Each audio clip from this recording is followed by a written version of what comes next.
যে তোমার বাচ্চা না, এটা কিন্তু একদম কখনো ঘোষণা করে কাউকে বলবো না, ঠিক আছে? কি যে কন, আমি কেন যাই না শুই না আমার সংসারে আগুন লাগামু কন? তুমি আমার অ্যাপয়েন্টমেন্ট ছাড়া আমার চেম্বারে বসে থাকার সাহস তোমার কে দিল? মেঘলা, তুমি আমাকে ভুল বুঝতেছো। সেদিন আমি শান্তাকে নিয়ে আসিনি। হালিমা চৌধুরী, তোমার মতো সস্তা বস্তি মার্কা লোকের কথা শোনার কোনো সময় আমার কাছে নাই। আসলে চাইতাম যে তুই গরিব হ, কিন্তু তুই এতটা গরিব হবে আমি কখনো কল্পনা করতে পারিনি যে একদম রাস্তার ফকির হয়ে যাবে। রাতুল, তোর জন্য সবকিছু হয়েছে।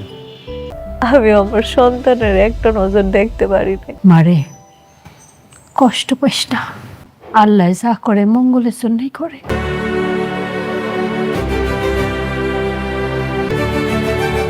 আপনি কে? তো বন্ধুরা, এখন তাহলে কি হবে? অনেক কি তার বাচ্চাকে চিনতে পারবে এবং তার বাচ্চাকে কি এখনই সে নিয়ে চলে যাবে, না কি হতে চলেছে গরিব ঘরের রাজপুত্র নাটকের 40 নম্বর পর্বে তা থাকছে আজকের এই ভিডিওতে। এছাড়া বলে দেওয়া হবে 40 নম্বর পর্ব কবে কখন কোন চ্যানেলে আপলোড করা হবে সেটাও বলে দেওয়া হবে আজকের এই ভিডিওর মাঝখানে। তা ভিডিওর নাটানাটানি করে সম্পূর্ণ দেখতে থাকুন। তো বন্ধুরা, আমরা ইতিমধ্যে দেখেছি রাতুল নতুন করে চাল শুরু করেছে এবং অনেক এবং মেঘলাকে ধ্বংস করে দেওয়ার সিদ্ধান্ত নিয়েছে।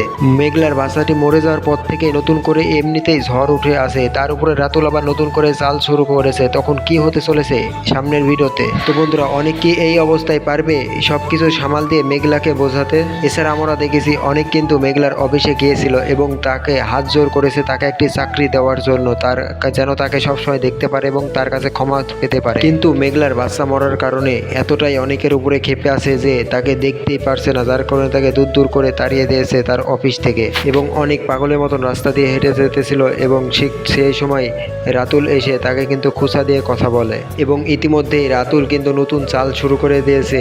মেঘলার অফিসে একটি নতুন মেয়েকে চাকরির জন্য পাঠিয়েছে এবং মেঘলা কিন্তু তাকে অ্যাকসেপ্ট করে নিয়েছে। তো বন্ধুরা, সব মিলিয়ে আসলে কি ঘটতে চলেছে সামনের দিকে এবং 40 নম্বর পর্বে কি ঘটতে চলেছে সব কিছু থাকছে আজকের এই ভিডিওতে। তো বন্ধুরা, অনেকের বাচ্চাটি ভালো আছে, সুস্থ আছে এবং সব কিছুই কিন্তু বৃষ্টি এবং তার কাকা কাকি সব কিছুই জানে, তারপরেও তারা তাদেরকে বলতে চাচ্ছে না, কেননা তারা ভয় পাচ্ছে তারা যদি এখন এই সময় এই কথা বলে তাহলে তাদেরকে জেলে পাঠানো হবে এবং বৃষ্টি তাদেরকে জেলে ভাত খাওয়াবে। তো বন্ধুরা, এখন আলোচনা করব সামনের দিকে কি ঘটতে চলেছে এবং কবে কখন এই কথা সম্পূর্ণ রহস্য ফাঁস করা হবে।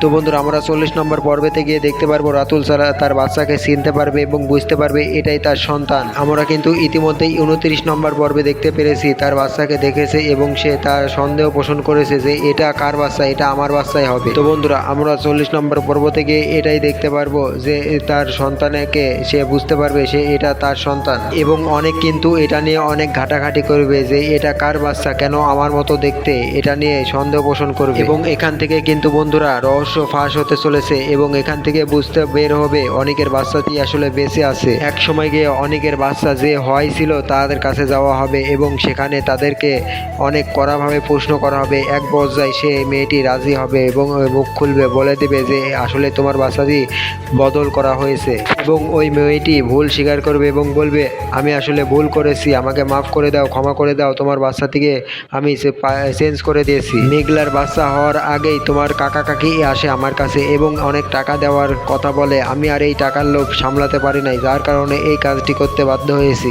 আসলে আমার তো টাকার প্রয়োজন, আমি তো গরিব মানুষ, আমার তো কেউ নাই, আমার তো কাজ করে দেওয়ার মতন কেউ নাই, কেউ ইনকাম করার মতো কেউ নাই, যার কারণে এই কাজটি করতে বাধ্য হয়েছি, আমার ভুল হয়েছে, আমাকে মাফ করে দাও, এরকম কাজ আমি আর কখনোই করব না। কিন্তু অনেক আর মেঘলা এটা কোনো মতেই সহ্য করবে না, তার বাচ্চা হওয়ার পর থেকেই এই অবস্থা করেছে, যার কারণে তাকে জেলে ভাত খাওয়াবে এবং পুলিশের কাছে ধরিয়ে দেবে।